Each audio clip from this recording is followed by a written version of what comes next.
नमस्कार, मैं हूं राजेश कुमार। वक्त यूपी प्राइम का है। सीएम योगी ने लखनऊ के केजीएमयू में कोरोना मरीजों के लिए अत्याधुनिक सुविधाओं से लैस लेवल 3 कोविड अस्पताल का उद्घाटन किया। 320 बेड वाले इस अस्पताल में 125 बेड आईसीयू के होंगे। इस कोविड अस्पताल में 40 वेंटिलेटर की भी सुविधा होगी।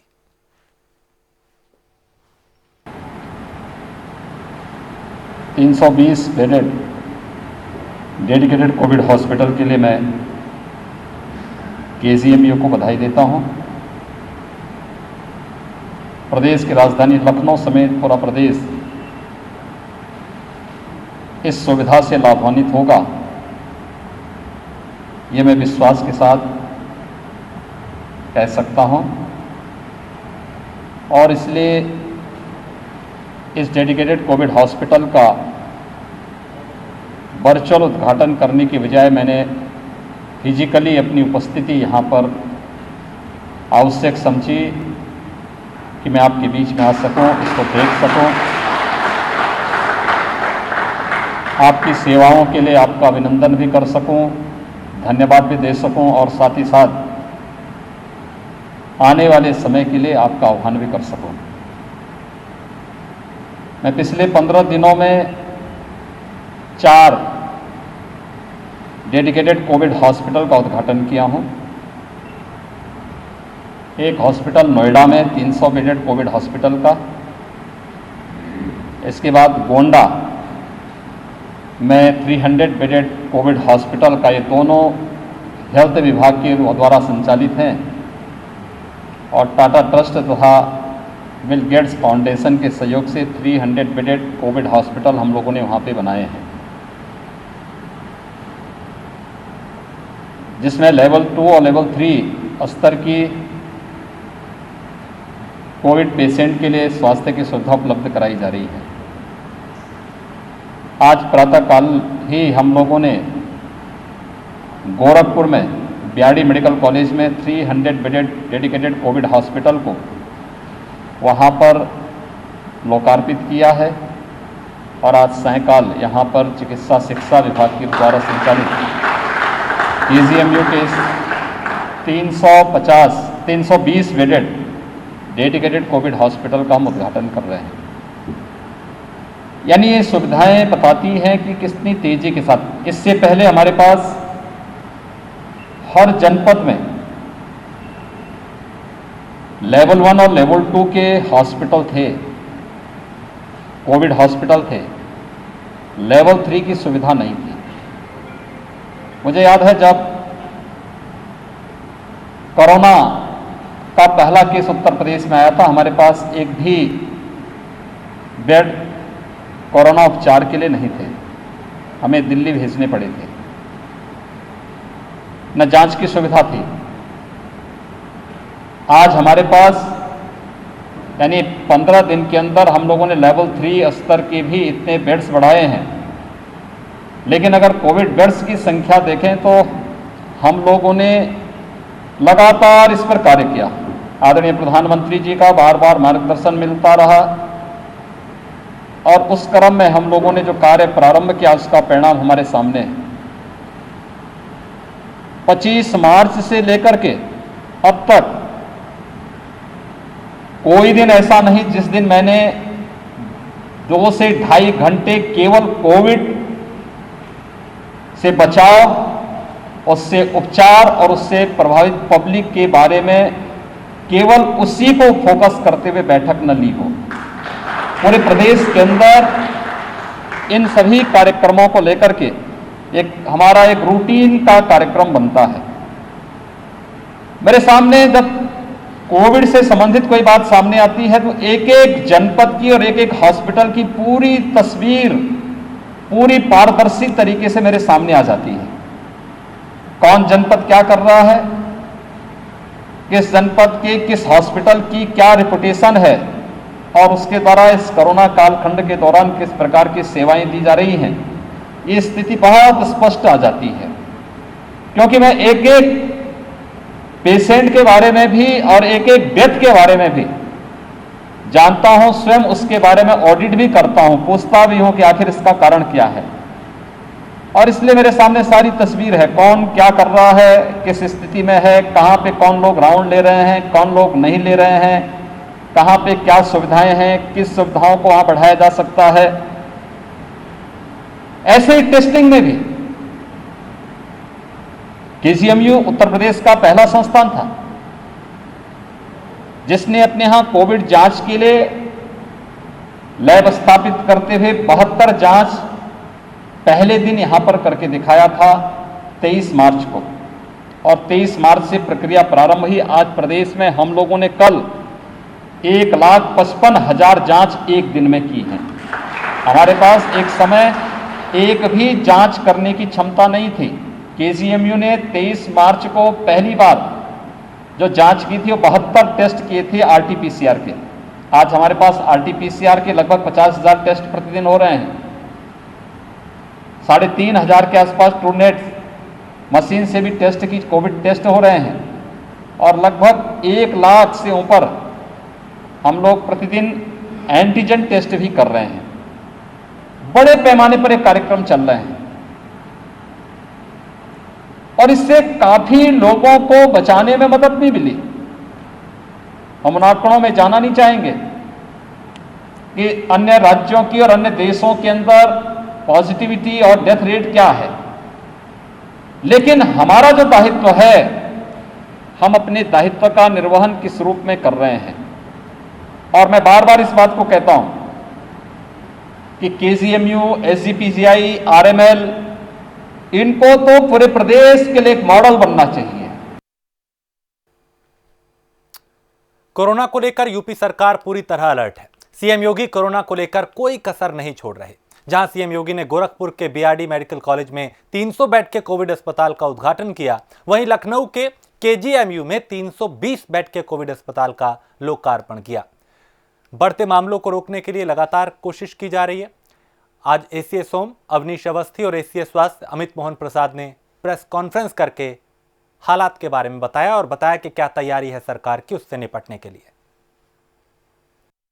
ने कहा कि पूरी मजबूती से इस लड़ाई को लड़ना है, मृत्यु दर को विशेष रूप से कम करना है, क्योंकि ये एक लक्ष्य ये होना चाहिए हर जनपद में कि मृत्यु दर कम हो, और इसके लिए बहुत आवश्यक है कि व्यापक रूप से जो है डोर टू डोर सर्वे और टेस्टिंग और कॉन्टैक्ट ट्रेसिंग, जिससे समय से लोगों को आइडेंटिफाई करके चिकित्सीय सुविधा दी जा सके और कोई भी जो है अस्पताल पहुंचने में विलंब ना हो। माननीय मुख्यमंत्री जी ने ये भी कहा है कि माननीय आदरणीय प्रधानमंत्री जी के नेतृत्व में पूरा देश कोरोना की लड़ाई को लड़ रहा है, पर जनप्रतिनिधियों के माध्यम से, सामाजिक संगठनों के माध्यम से, आम जन से, हर व्यक्ति से, स्टूडेंट से, यंगर जनरेशन से, जो भी जहाँ निकला है, कार्यालय में जो जा रहे हैं, ऑफिस के कर्मचारी हैं, प्राइवेट निजी ऑफिस में कर्मचारी हैं, 2 गज की दूरी अगर लोग जरूर रखें, मास्क पहनना जरूर सुनिश्चित करें। हर व्यक्ति को इस 2 गज की दूरी और मास्क पहनना है जरूरी। इसका अनुसरण अगर करेंगे तो निश्चय ही समस्त पूरे प्रदेश में लाभ मिल सकेगा। गृह विभाग में पिछले 24 घंटे में कुल मिलाकर अब तक जो है 2,18,833 एफआईआर दर्ज करते हुए 4,17,000 लोगों को नामजद किया गया है। 70,000 से अधिक वाहनों को सीज कर दिया गया है और लगभग 76 करोड़ रुपया जो है अब तक चेकिंग में धनराशि जमा कर ली गई है। 4,35,000 से वाहन परमिट जारी हैं। कुल मिलाकर 908 अब ईसी एक्ट में एफआईआर दर्ज हो गई हैं। फेक न्यूज़ के 2466 मामले हैं और इसके साथ साथ 7 सितंबर को 8 मामले, 7 ट्विटर का और 1 फेसबुक का मामला सामने आया है। कंटेनमेंट जोन कुल मिलाकर 18,782 हो गए हैं। 1218 थाने में 15,53,000 मकान में 89 लाख लोग जो है निवासित हैं और लगभग 47,288 कोरोना पॉजिटिव के केसेज इन कंटेनमेंट जोन में हैं। उनको बहुत प्रभावशाली रूप से उनका कार्य सुनिश्चित किया जाना है। इंस्टीट्यूशनल क्वारंटाइन में भी 33,000 से अधिक लोग हैं, इनको भी बहुत तेज़ी से कार्य सुनिश्चित किया जाना है। प्रदेश में कोरोना वायरस के संक्रमण की स्थिति इस प्रकार है। विगत 24 घंटों में संक्रमण के 5,649 नए मामले सामने आए हैं। इस समय एक्टिव इन्फेक्शन के केसेस की कुल संख्या 62,144 है। जो व्यक्ति संक्रमित होने के पश्चात उपचारित होकर डिस्चार्ज किए जा चुके हैं, उनकी संख्या अब बढ़कर 2,05,731 हो गई है। इस प्रकार जो रिकवरी का प्रतिशत है वह 75.67% हो गया है। संक्रमित व्यक्तियों में से 3,976 व्यक्तियों की अभी तक मृत्यु हुई है। केस फैटेलिटी रेट इस समय प्रदेश का 1.46% है। कल प्रदेश में 1,30,464 सैंपल्स की जांच की गई और अब तक कुल मिलाकर के 66,31,318 सैंपल्स की जांच की जा चुकी है। जो एक्टिव केसेस हमारे 62,144 हैं, इनमें से 32,724 संक्रमित व्यक्तियों ने होम आइसोलेशन का विकल्प लिया है। तो इस प्रकार इस समय वर्तमान में जो संक्रमित व्यक्ति हैं उनमें से 52.65% इस समय होम आइसोलेशन में हैं। निजी चिकित्सालयों में भुगतान के आधार पर इस समय 2,912 लोग अपना इलाज करवा रहे हैं और semi paid L1 plus category में 251 लोगों का इलाज चल रहा है। लखीमपुर खीरी में पूर्व विधायक निर्वेंद्र मिश्रा की मौत मामले पर राजनीति गर्मा गई है। पुलिस जहां विधायक की मौत को दिल का दौरा मान रही है, वहीं परिजनों के साथ विपक्ष इस मौत को हत्या बता रहा है। इसे लेकर संजय सिंह ने भी प्रेस कॉन्फ्रेंस कर यूपी सरकार पर निशाना साधा। संजय सिंह ने पूर्व विधायक की मौत मामले में सीओ की गिरफ्तारी की भी मांग की। पूरे मामले की कल एक बहुत बड़ी घटना लखीमपुर खीरी में हुई। 3 बार के विधायक निर्वेंद्र मिश्रा जी की पुलिस के सामने, उनके बेटे के सामने अपराधियों के द्वारा हत्या कर दी गई। और मामला ये था कि वो अपनी जमीन की पैमाइश कराना चाहते थे और कह रहे थे कि जो हमारी जमीन हमारे हिस्से की है वो मुझे मिल जाए, बाकी जो जमीन मैंने रजिस्ट्री की है वो जिसको रजिस्ट्री की है वो ले ले। और इस बात को लेके उनके बेटे से जब कल मुलाकात हुई, उन्होंने बताया कि लाठियों से, डंडों से पीट के हमारे पिता को मार दिया गया, हत्या हो गई। बेटा पिता को लेके भागा, गांव वालों ने अपराधियों को पकड़ लिया, अपराधियों को पकड़ के विधायक जी के घर लेके आए और बजाय इसके कि सीओ वहां का क्षेत्राधिकारी उन हत्यारों पे कार्रवाई करता, उन अपराधियों पे कार्रवाई करता, उसने उल्टा जाकर विधायक जी की पत्नी को मारा, उनकी बहू को मारा और उन हत्यारों को छुड़ाकर अपने साथ लेकर चला गया। यह हो रहा उत्तर प्रदेश में पुलिस की गुंडागर्दी। जब उनके बेटे संजीव से मुलाकात हुई तो उसकी वो लाइन अभी भी कानों में गूंज रही है कि चाचा, मेरे पिता को पुलिस वालों ने गीदड़ों से मरवा दिया, मेरे पिता शेर थे। ये उनके बेटे संजीव का बयान था। इस हत्या में अपनी संदिग्ध भूमिका निभाने वाले क्षेत्राधिकारी उस सीओ के खिलाफ हत्या का मुकदमा दर्ज किया जाए और उसकी गिरफ्तारी की जाए। नंबर 2, पुलिस से इस मामले की निष्पक्ष जांच नहीं हो सकती, इसलिए इसकी उच्च स्तरीय जांच कराई जाए पूरे मामले की। नंबर 3, उनके परिवार को एक ईमानदार, जीवन भर ईमानदारी से अपना जीवन जीने वाले निर्वेंद्र मिश्रा के परिवार को 1 करोड़ की मुआवजा राशि दी जाए, सहयोग राशि दी जाए। यूपी में अपराधियों के खिलाफ प्रशासन का शिकंजा कसता जा रहा है। बाहुबली मुख्तार अंसारी गैंग पर भी प्रशासन सख्त है, जहां उसकी अवैध संपत्ति को जब्त करने का सिलसिला जारी है। इस बीच मऊ प्रशासन ने मुख्तार अंसारी के करीबी और माफिया सुरेश सिंह की 1,69,00,000 से ज्यादा की अवैध संपत्ति को जब्त किया, जिसमें 10 गाड़ियां भी शामिल हैं। सुरेश सिंह जो कि मुख्तार अंसारी के सहयोगी हैं, उनके विरुद्ध 14(1) के तहत जिलाधिकारी मऊ द्वारा पूर्व में गाड़ियों की सीजर के लिए आदेश दिया गया था। उसके अनुक्रम में पहले 13 गाड़ी सीज की गई थी, जिसकी कीमत 1,91,30,000 आकी गई थी। पुनः 10 गाड़ी जो उनकी और थी उसको भी सीज किया गया है, जिसकी कीमत 1,69,65,000 है। इस तरह अब तक मुख्तार के सहयोगी सुरेश सिंह की 3,60,95,000 की जो वाहन थे उनको सीज किया जा चुका है। शेष गाड़ियों को भी पता करके कार्रवाई की जाएगी। अयोध्या में भव्य राम मंदिर का निर्माण शुरू होने के बाद अब काशी और मथुरा को मुक्त कराने की भी मांग उठने लगी है। साधु संतों की सर्वोच्च संस्था अखिल भारतीय अखाड़ा परिषद ने काशी और मथुरा मुक्त कराने की मांग की है, जिसे लेकर प्रयागराज में अखाड़ा परिषद ने बैठक की।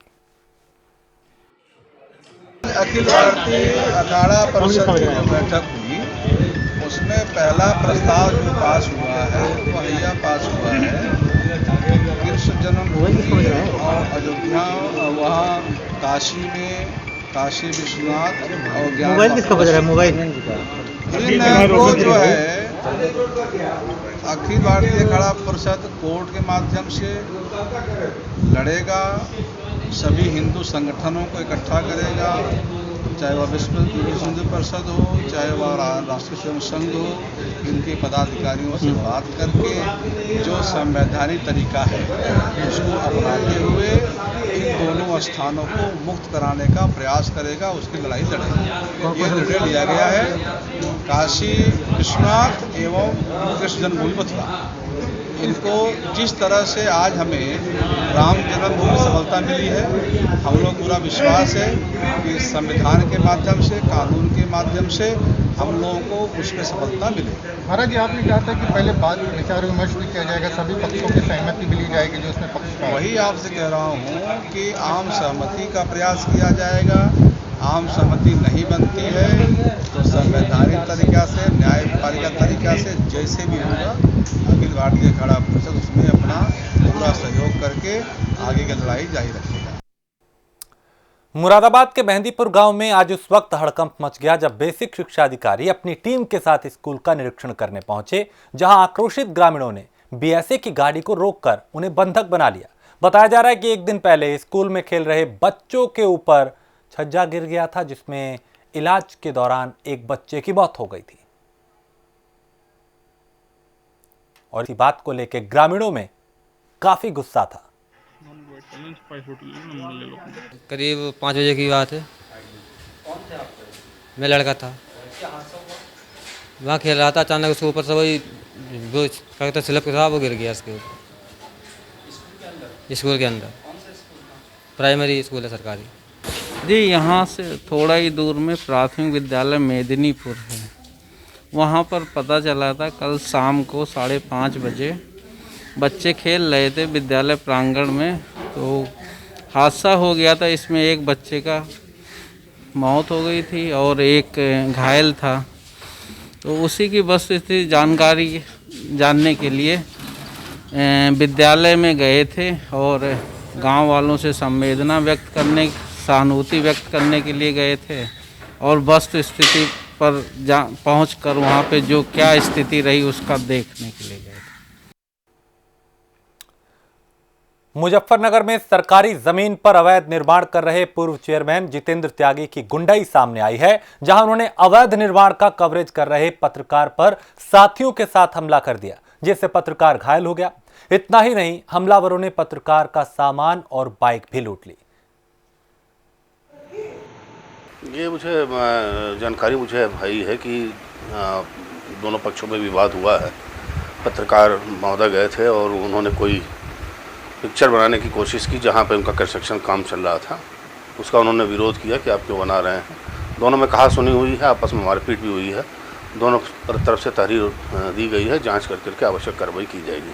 सर एक मामला हो रहा कि नगर पंचायत पति होने के साथ साथ जो है एमडीए ने भी बिना मानचित्र के नक्शा बनाने पर नोटिस दिया है पुलिस को रुकवाने के लिए। क्या कार्रवाई पुलिस कर रही है? आज ही मेरे संज्ञान में आया है कि एमडीए की तरफ से उस संबंध में नोटिस आई है, नोटिस सर्व करा दी गई है। जो भी विधि सम्मत कार्रवाई होगी वो अमल में लाई जाएगी। गाजियाबाद के लोनी क्षेत्र के मंडोला में उत्तर प्रदेश आवास विकास परिषद के जरिए बनाई जा रही मंडोला विहार आवासीय योजना का किसान विरोध कर रहे हैं। जमीन अधिग्रहण से प्रभावित 6 गांव के किसानों ने अपनी मांगों को लेकर परिषद के कार्यालय पर तालाबंदी की। इस दौरान पुलिस और किसानों के बीच नोकझोंक भी हुई।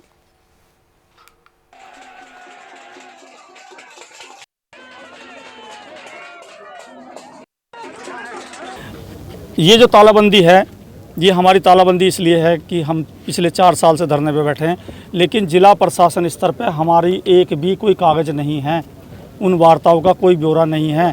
और ये कहते हैं कि आपने सब लोगों ने मुआवजा उठा लिया। हम कहते हैं हाँ, हमने सब लोगों ने मुआवजा उठा लिया।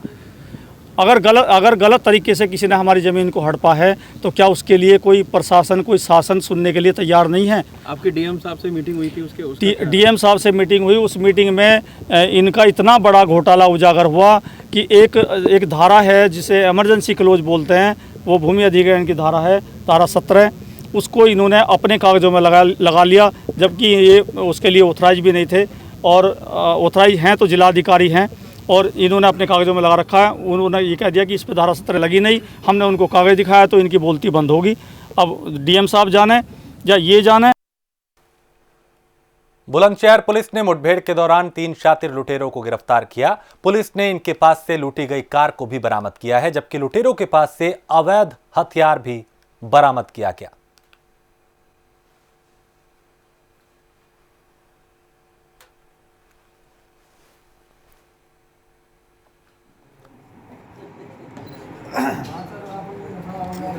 देखिए 26 जुलाई की रात को लगभग 4:30-5 बजे के बीच में एक कार लूट की घटना हमारे यहाँ कोतवाली देहात थाना क्षेत्र में, जो रोड बदायूं को जाती है, वहाँ पे हुई थी। ड्राइवर को अधमरा करके फेंक दिया था। उसकी गाड़ी, इको गाड़ी जो बुक करा करके आनंद विहार दिल्ली से लेके अपराधी चले थे। 2 अपराधियों की संख्या बताई गई थी। और कोतवाली देहात थाना क्षेत्र में पहुंचने के बाद इन्होंने गाड़ी को रुकवाया और फिर ड्राइवर को पीट पाट के धमका के इसके पास जो पैसे थे वो लूट लिए और इसकी गाड़ी छीन ली और वहां से चले गए। काफ़ी दिनों से हमारी पुलिस लगातार इस अभियोग के अनावरण के लिए प्रयास कर रही थी। इसी क्रम में मजबूत अभिसूचना तंत्र विकसित किया गया, तकनीकी पक्ष का भी सहारा लिया गया और हम लोगों ने ट्रेस कर लिया कि ये गैंग कौन सा है, कौन से लोग इसमें इन्वॉल्व हैं, और उन लोगों की अनवरत निगरानी की जाने लगी। बीती रात जब ये उस लूटी गई गाड़ी को लेकर के और अपने एक साथी मिस्त्री के साथ दिल्ली की ओर जा रहे थे तो पुलिस मुठभेड़ में इनको घेरा गया, रोका गया। मुठभेड़ में पकड़े गए। इनके कब्जे से नाजायज असलहे, 3 तमंचे, कारतूस आदि बरामद हुए हैं। वो लूटी गई गाड़ी जो 26 जुलाई को लूटी गई थी वो बरामद की गई है और अभियुक्तों को गिरफ्तार करके जेल भेजा गया।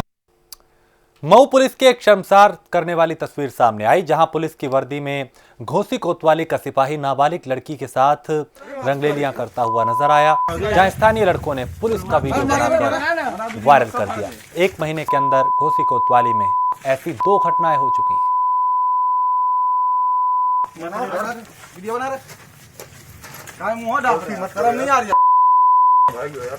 वर्दी पहन के यहाँ का लिया है, रक्षा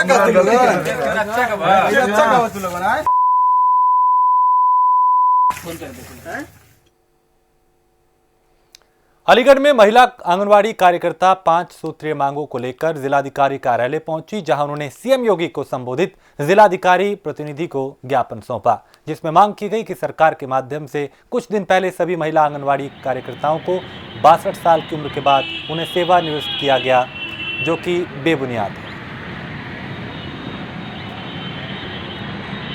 महिला आंगनवाड़ी कर्मचारी संघ द्वारा एक ज्ञापन इस आशय से दिया गया कि 62 साल से ऊपर की आंगनबाड़ी कार्यकर्तियों को जिनकी सेवा समाप्त की गई है उसके बदले में उनको कोई ना तो एक मुश्त धनराशि दी गई है और न ही कोई उनके भविष्य की चिंता की गई है। सरकार से मांग है कि उनको 5,000 रुपये का पेंशन दिया जाए और या तो उनको कुछ एक मुश्त धनराशि दी जाए ताकि अपना बुढ़ापा वो काट सकें।